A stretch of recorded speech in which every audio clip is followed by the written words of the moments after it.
Do solo fez o Senhor Deus brotar toda a sorte de árvores agradáveis à vista e boa para alimento, e também a árvore da vida no meio do jardim, e a árvore do conhecimento do bem e do mal. Gênesis 2:9. E lhe deu esta ordem: de toda a árvore do jardim comerás livremente, mas da árvore do conhecimento do bem e do mal não comerás, porque no dia em que dela comeres, certamente morrerás. Gênesis 2:16 e 17. Então a serpente disse à mulher: e certo que não morrereis. Porque Deus sabe que no dia em que dele comerdes se vos abrirão os olhos, e como Deus, sereis conhecedores do bem e do mal. Vendo a mulher que a árvore era boa para se comer, agradável aos olhos, e árvore desejável para dar entendimento, tomou-lhe do fruto e comeu, e deu também ao marido, e ele comeu. Abriram-se, então, os olhos de ambos, e, percebendo que estavam nus, coseram folhas de figueira e fizeram cintas para si. Quando ouviram a voz do Senhor Deus, que andava no jardim pela viração do dia, esconderam-se da presença do Senhor Deus, o homem e sua mulher, por entre as árvores do jardim. Gênesis 3:4-8.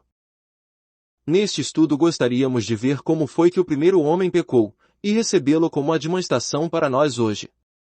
Pois como foi o primeiro pecado, assim serão todos os pecados depois dele. O pecado que Adão cometeu é o mesmo que todos nós cometemos. De modo que, conhecendo o primeiro pecado, podemos compreender todos os pecados do mundo. Pois segundo a perspectiva bíblica, o pecado possui um único princípio. Em todo pecado podemos ver o ego em operação. Embora hoje em dia as pessoas classifiquem os pecados em um sem número de categorias, entretanto, falando por indução, há somente um pecado básico. Todos os pensamentos e ações que se constituem pecado estão relacionados com o ego. Em outras palavras, embora o número de pecados no mundo seja deveras astronômico, o princípio subjacente a cada pecado é somente um: tudo que satisfaz o ego. Todos os pecados são cometidos por causa do ego. Se faltar o ego, não haverá pecado. Examinemos este ponto mais atentamente. O que é o orgulho? Não é uma exaltação do ego? O que é o ciúme? Não é o temor de ser suplantado? O que é a emulação? Nada mais é que a luta para ser melhor do que os outros. O que é a raiva? É a reação contra a perda sofrida pelo ego. O que é o adultério? E seguir as paixões e lascívias do ego. Não é a covardia o cuidado que se dá à fraqueza do ego?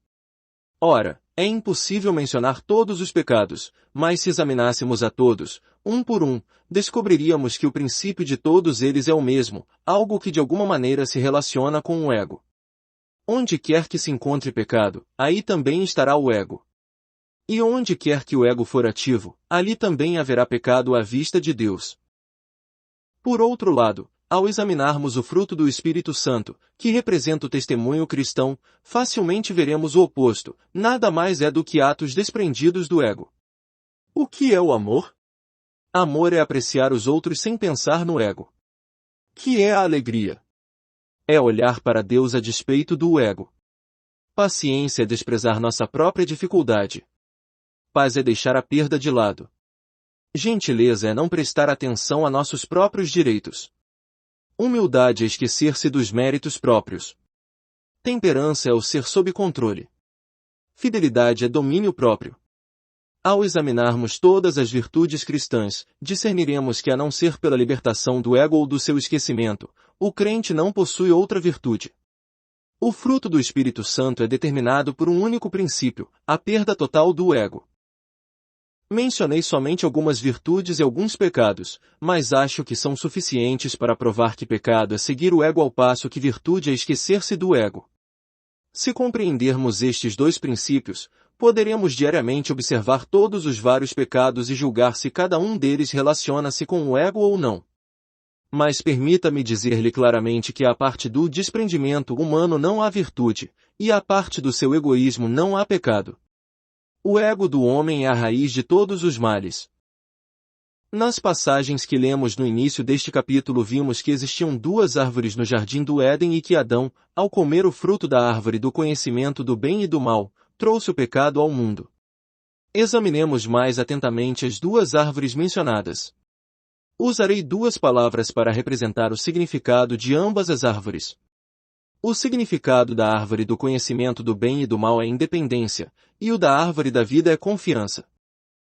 Examinaremos primeiro a árvore do conhecimento do bem e do mal. De saída devemos compreender que o comer do fruto desta árvore em si não é grande pecado. Aqui Adão não cometeu adultério, assassínio, nem muitos outros pecados imundos. Simplesmente comeu do fruto da árvore do conhecimento do bem e do mal. Ora, embora o que Adão cometeu não fosse algum pecado horrível, não obstante, o comer do fruto desta árvore fez com que não somente ele caísse, mas também sua descendência, desta forma enchendo o mundo de pecados. Embora o pecado cometido por ele não fosse horrível, seu ato deu ensejo a toda a sorte de pecados. Segundo nossa lógica, se o primeiro pecado do homem realmente for o gerador de todo o pecado do mundo, esse primeiro pecado deve ser o mais horrível de todos. Entretanto, o que vemos aqui é meramente um homem comendo fruto demais. Em certo sentido, portanto, é de aparência inócua. Por que isto é assim? Deus vê o pecado de Adão como espécime típico de incontáveis pecados a serem cometidos por todos os homens depois dele. Deus deseja que compreendamos não importa qual seja a natureza do pecado de Adão, essa também será a natureza dos múltiplos e variados pecados que o mundo cometerá depois de Adão. Externamente o pecado pode ser polido ou rude, mas sua natureza e princípio permanecem sempre os mesmos. O pecado de Adão não é mais que seguir sua própria vontade. Uma vez que Deus lhe havia proibido comer desse fruto particular, ele devia completamente ter se desfeito de sua própria inclinação e obedecido a Deus. Mas ele desobedeceu a Deus e comeu o fruto, segundo sua própria vontade. E assim ele pecou. Daí se depreende que o pecado de Adão nada mais foi que agir fora de Deus e segundo sua própria vontade. Embora os pecados cometidos pela descendência de Adão diferissem grandemente do seu em aparência, pois não há outra pessoa que possa cometer o mesmo pecado que Adão cometeu, porém, em princípio, também agiram segundo sua própria vontade. Logo seus pecados têm todos a mesma natureza. É pecado conhecer o bem e o mal? Não é virtude procurar conhecer o bem e o mal? Deus conhece o bem e o mal, veja Gênesis 3, 5 e 22. É pecado ser igual a Deus? Não é algo elogiável procurar ser igual a Deus?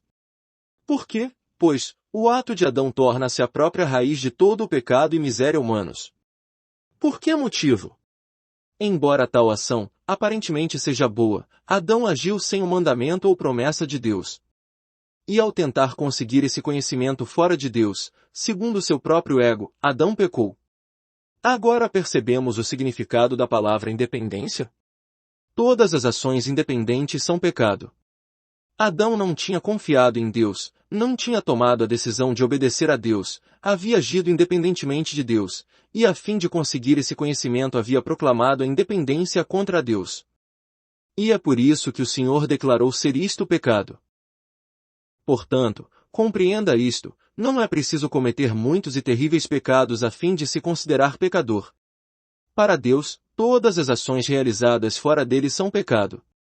Ser igual a Deus, por exemplo, é excelente desejo, mas tentar fazê-lo sem ouvir o mandamento de Deus e sem esperar pelo tempo de Deus é pecaminoso à sua vista. Quão frequentemente julgamos ser as coisas mais pecados e as boas, justiça. Deus, entretanto, vê as coisas de maneira diferente. Em vez de diferenciar o bem e o mal pela aparência, ele olha para o modo com que tal ação é feita. Não importa quão excelente tal coisa possa parecer ao mundo, tudo o que for feito pelo crente sem procurar a vontade de Deus, sem esperar por seu tempo, ou sem depender de seu poder, mas feito segundo nossa própria vontade, com pressa, ou por nossa própria habilidade, tal ação é pecado à vista de Deus. O Senhor não olha para o bem ou para o mal da coisa em si. Antes, olha para a sua fonte. Ele anota mediante que poder tal coisa é feita. À parte de seu próprio poder, Deus não se interessa por nenhum outro. Ainda que fosse possível que o crente fizesse algo melhor que a vontade de Deus, ele ainda condenaria a ação e consideraria o crente ter pecado. É verdade que todas as suas obras e aspirações são segundo a vontade de Deus? Ou são elas simplesmente sua própria decisão? Suas obras têm origem em Deus? Ou são elas realizadas segundo seu bom prazer? Todas as nossas ações independentes, não importa quão excelentes ou virtuosas pareçam ser, não são aceitáveis a Deus. Tudo que é feito sem saber claramente a vontade de Deus é pecado aos olhos dele. Tudo que é realizado sem depender dele também é pecado. Os cristãos de hoje são muito capazes de fazer coisas, são muito ativos e fazem coisas boas em excesso. Entretanto, Deus não olha para a quantidade de boas obras que a pessoa realiza, interessa-se somente pelo quanto é feito por amor ao seu mandamento. Ele não indaga o quanto a pessoa trabalhou para ele, simplesmente pergunta o quanto depende dele. O prazer de Deus não se encontra na muita atividade, sim, na dependência que a pessoa tem dele. Não importa quão zelosamente você trabalhe para o Senhor, sua obra será em vão se não for feita por Ele em você. Devemos fazer esta pergunta a nós mesmos: é a obra que faço realizada pelo Senhor em mim, ou sou eu mesmo quem a efetua? Todas as obras independentes de Deus são pecado. Por favor, tenha em conta que podemos pecar até mesmo enquanto salvamos almas. Se não dependermos de Deus, mas confiarmos em nosso próprio entendimento e experiência do Evangelho, à vista de Deus estaremos pecando e não salvando almas, ainda que gastemos tempo e energia persuadindo as pessoas a crerem no Senhor. Se em vez de perceber nossa total fraqueza e depender inteiramente do poder do Senhor, tentarmos edificar os santos com a força de nosso conhecimento bíblico e da excelência de nossa sabedoria, aos olhos de Deus estaremos pecando enquanto pregamos. Por melhores que todos os atos de amor e compaixão possam parecer ao público, se forem realizados por nosso impulso ou força, aos olhos de Deus são pecaminosos.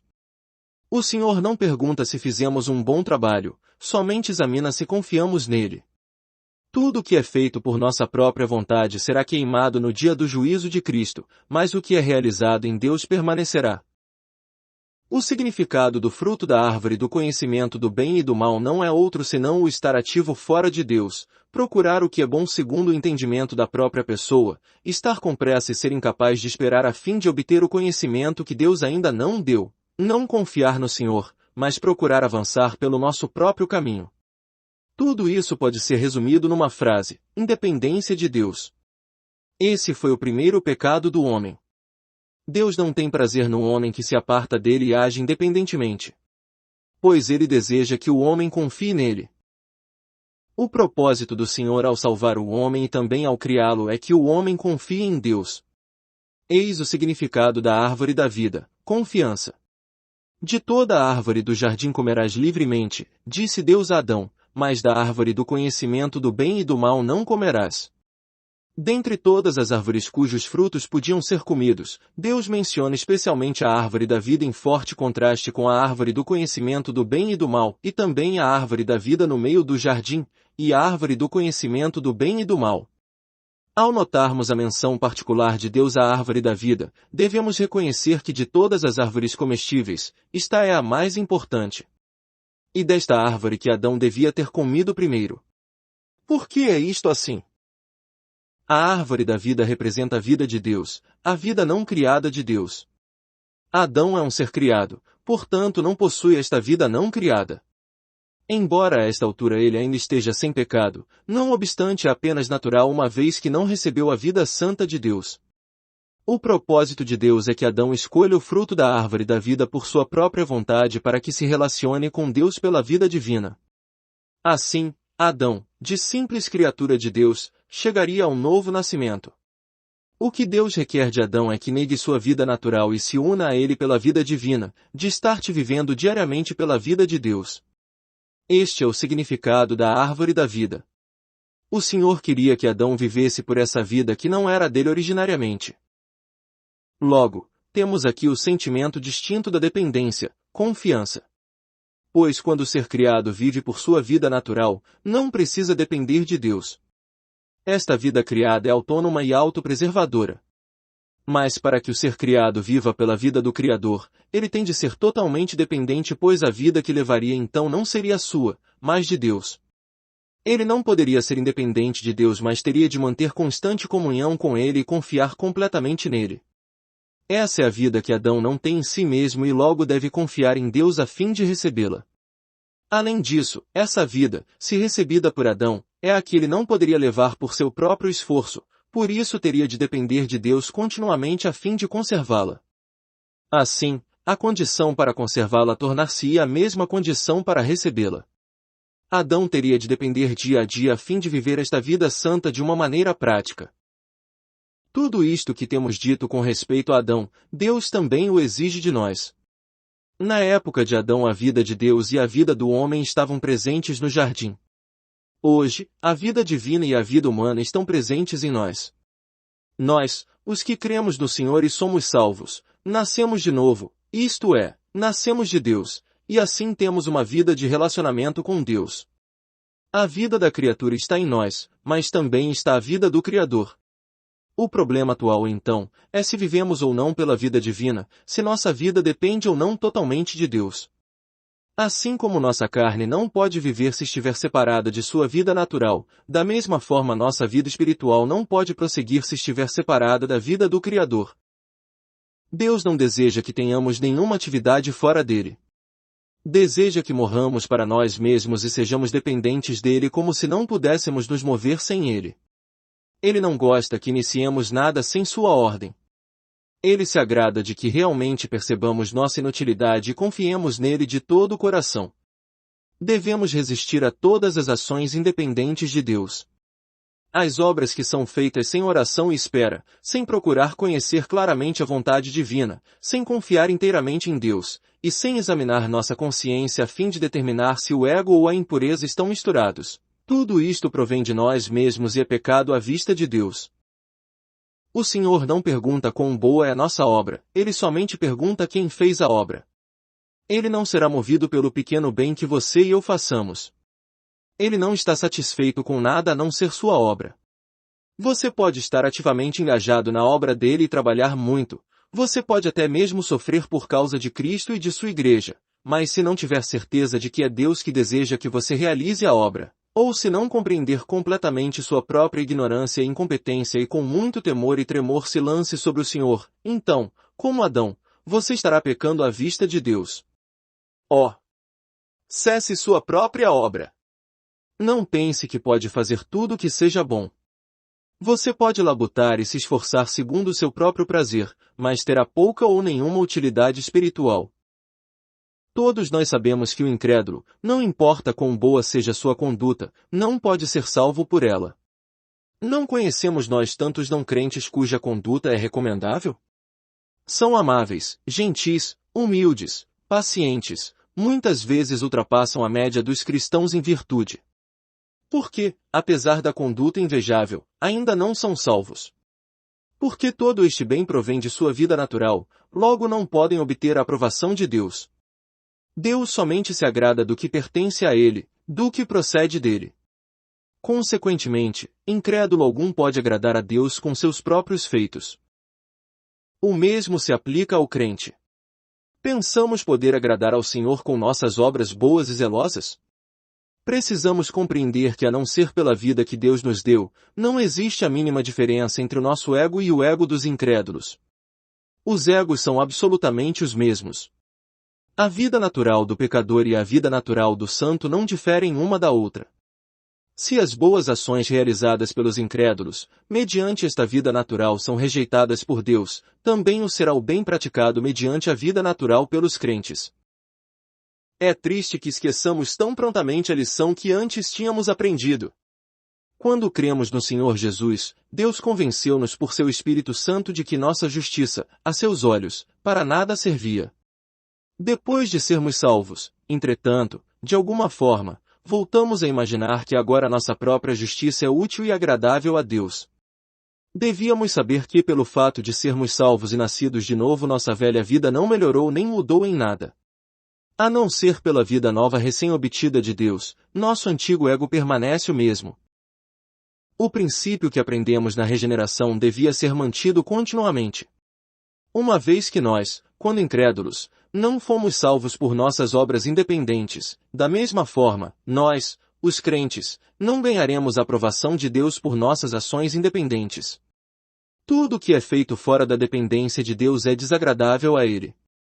Quer proceda do pecador quer do santo, a ação independente é rejeitada por Deus. Você pode se gloriar de quanto, como crente, tem feito, o quanto tem trabalhado, e até mesmo quanta bênção e fruto tem experimentado, ainda assim, aos olhos de Deus estas não passam de obras mortas e sem utilidade alguma. Pois todas elas são realizadas por você mesmo e não pela operação divina em você. Quão difícil é depender de Deus! Quão difícil é para os sábios confiarem! Quão árduo é para os talentosos confiar em Deus! Muitas vezes tornamo-nos ativos sem esperar que Deus nos dê força especial. É-nos tremendamente difícil negar o nosso talento, tornar-nos totalmente inúteis perante Deus e não depender de nossa capacidade, mas totalmente do Senhor. O Senhor deseja que neguemos a nós mesmos e a nosso poder e que reconheçamos a nossa fraqueza e a inutilidade de nossas palavras e ações. A não ser que primeiro chegue o suprimento de Deus, não podemos dizer palavra alguma nem realizar nada. É assim que Ele deseja que dependamos dele. Pois o que temos em nós mesmos sem dúvida nos afastará de Deus. Nosso talento, nossa sabedoria, nosso poder e nosso conhecimento, tudo tenderá a fortalecer nossa autoconfiança excluindo nossa confiança nele. A menos que propositada e persistentemente neguemos nossa capacidade, jamais dependeremos de Deus. Quando pequena, a criança depende de seus pais para tudo, mas quando cresce possui em si mesma tal poder e sabedoria que procura a independência em vez da dependência. Nosso Deus deseja que tenhamos com Ele um relacionamento permanente como crianças para que possamos continuamente confiar nele. Você acha que agora tem poder? Que já foi santificado? Que já foi enchido permanentemente com o Espírito Santo? Que suas obras já produziram frutos? Se assim for, essa maneira de pensar privá-lo-á de um coração dependente. É preciso que você mantenha a atitude e a postura de desamparo perante os homens a fim de fazer real progresso no caminho de Deus. Se permitir que o ego penetre sutilmente de modo que você se considere a si mesmo como tendo tudo, deve compreender que não mais estará dependendo de Deus. Eu, que agora falo com você, não tenho certeza alguma quanto a meu futuro. Não sei se ainda estarei pregando o Evangelho no ano que vem. A menos que Deus me conserve até o ano que vem, pode ser que eu não possa servir, deveras, posso até mesmo nem seguir a Cristo. Digo isto com um coração angustiado, pois sei que não tenho meios de conservar a mim mesmo. Se Deus não me conservar, confesso não ser por mim mesmo capaz de estar em pé no lugar humilde de hoje. Lembro-me de como estive a ponto de separar-me de Cristo muitas vezes desde o dia em que me tornei crente, mas louvo a Deus por ter me conservado. Permita-me dizer-lhe que a não ser mediante o depender de Deus e confiar nele momento a momento, não conheço outra maneira de viver uma vida santificada. Se não dependermos do Senhor não podemos saber quanto tempo continuaremos com Ele. Sem depender de Deus nada podemos fazer, nem tampouco podemos viver como crentes por um único dia. Será que realmente percebemos isto? Ou será que ainda temos um pequeno poder com o qual sustentar a nós mesmos e ter sucesso em muitas coisas? Seja manifesto a todos que a autoconfiança é o inimigo da dependência de Deus. Deus deve levar-nos até nosso fim para que saibamos não existir bem algum em nós. Não fosse por sua graça, teríamos derrotas de todos os lados. Devemos chegar ao ponto em que percebamos ser absolutamente indignos e não ter força alguma. Não ousamos ser autoconfiantes, nem ousamos tomar qualquer ação independente, fora de Deus. Devemos continuar prostrados perante Ele com temor e tremor, buscando sua graça. De outra forma, nossa natureza fará com que nos consideremos competentes, tendo prazer em nossas próprias atividades e recusando-nos a depender de Deus. Ao olhar para os anos passados posso ver que muitos irmãos a quem conheci se desviaram. Ainda me lembro do que certo irmão me disse um dia: Senhor, agora conhecemos as Escrituras que o Senhor prega, temos feito grande progresso e não estamos muito distantes de seus obreiros. Que autoconfiança! Mas onde estão esses irmãos hoje? Também lembro de outro irmão dizer-me recentemente: Irmão Ney, pode ser que eu não conheça muita coisa, mas pelo menos conheço os ensinamentos bíblicos. Ao ouvir isto, imediatamente percebi que este irmão corria sério perigo. Hoje, ele também se desviou do caminho estreito. São muitas as tragédias similares que podemos recordar durante nossa vida. A causa principal de tais tragédias é a autoconfiança. A autoconfiança é a causadora de todas as derrotas. O que Deus deseja que saibamos hoje é que não podemos depender absolutamente de nosso ego. Deseja que confessemos nossa fraqueza e inutilidade em todo o tempo. Deseja que tenhamos consciência do que nunca tivemos antes, isto é, deseja que estejamos conscientes de nossa total insuficiência e que admitamos que se não fosse por seu poder conservador, não podíamos permanecer nenhum momento e que se não fosse por sua fortaleza nada podíamos fazer. Possamos nós ser quebrantados pelo Senhor hoje para que não ousemos tomar nenhuma ação independente ou abrigar nenhuma atitude fora dele. Doutra forma, o fim inevitável será a vaidade e a derrota. Que Deus tenha misericórdia de todos nós.